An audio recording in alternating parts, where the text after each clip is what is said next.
Iya, jumpa lagi di kanal Perspektif dengan Andre Vincent Wenas. Kali ini catatan ringan yang berjudul Jadi Komisaris di BUMN demi fungsi pengawasan. Tapi haruskah sang pejabat yang rangkap jabatan?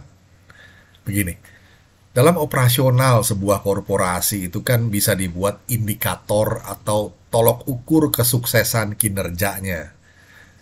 Hal ini sering disebut dengan Key Performance Indicators atau KPI, ya, KPI. Itu saja yang ditugaskan pada seorang komisaris untuk mengawasi jalannya operasi perusahaan. Tidak perlu pejabat struktural kementerian turun tangan langsung, karena itu malah bertentangan dengan aturan. Kementerian Keuangan sebagai ultimate shareholders bisa saja sih menunjuk komisaris yang mewakili kepentingan negara dalam hal ini. Tidak perlu pejabat struktural, tapi orang-orang independen yang punya kompetensi dan bisa dipercaya. Diketahui dari pemberitaan yang ramai menyusul kritik bertubi-tubi yang diarahkan ke Kementerian Keuangan pada khususnya atau pejabat pemerintah pada umumnya. Saat ini paling tidak ada 11 pejabat Kementerian Keuangan yang rangkap jabatan sebagai komisaris di perusahaan milik negara atau BUMN. Praktek ini ditengarai sebagai maladministrasi, menabrak aturan, serta melanggar azas kepatutan.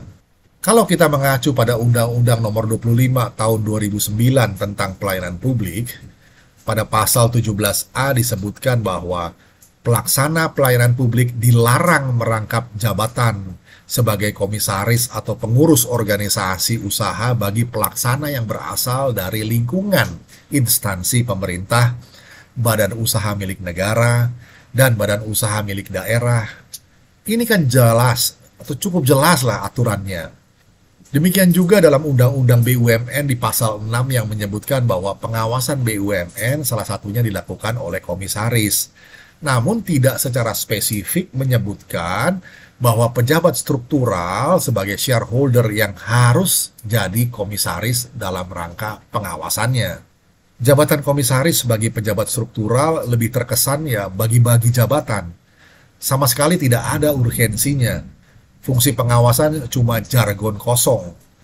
Maka Menteri BUMN, Menteri Pan-RB, Menteri Keuangan, dan Menko terkait perlu mengkaji ulang secara jujur dan bebas kepentingan agar jalinan persoalan ini bisa ditelaah secara jernih. Bagaimana menempatkan para komisaris perusahaan BUMN tanpa menabrak regulasi yang ada. Pejabat struktural hendaknya fokus pada tupoksi jabatannya. Tidak bias lantaran remunerasi dari rangkap jabatan yang diembannya. Dari kajian Forum Indonesia untuk Transparansi Anggaran atau FITRA, saat ini ada 11 pejabat Kementerian Keuangan yang menjabat posisi komisaris BUMN. Dari akumulasi jumlah penghasilan atau remunerasi yang diperoleh, 11 pejabat Kementerian Keuangan tersebut mencapai setidaknya 180 miliar rupiah per tahun. Misalnya jabatan Dewan Komisaris PLN mendapatkan remunerasi rata-rata sebesar 2,1 miliar per bulan.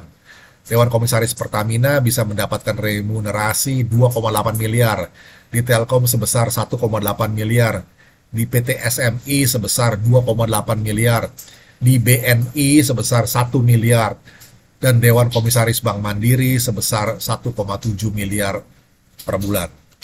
Jadi intinya untuk menjalankan fungsi pengawasan ini, jabatan komisaris di perusahaan BUMN tidak perlu pejabat struktural kementerian yang turun tangan, supaya tidak melanggar aturan dan pengawasan tetap bisa berjalan efektif.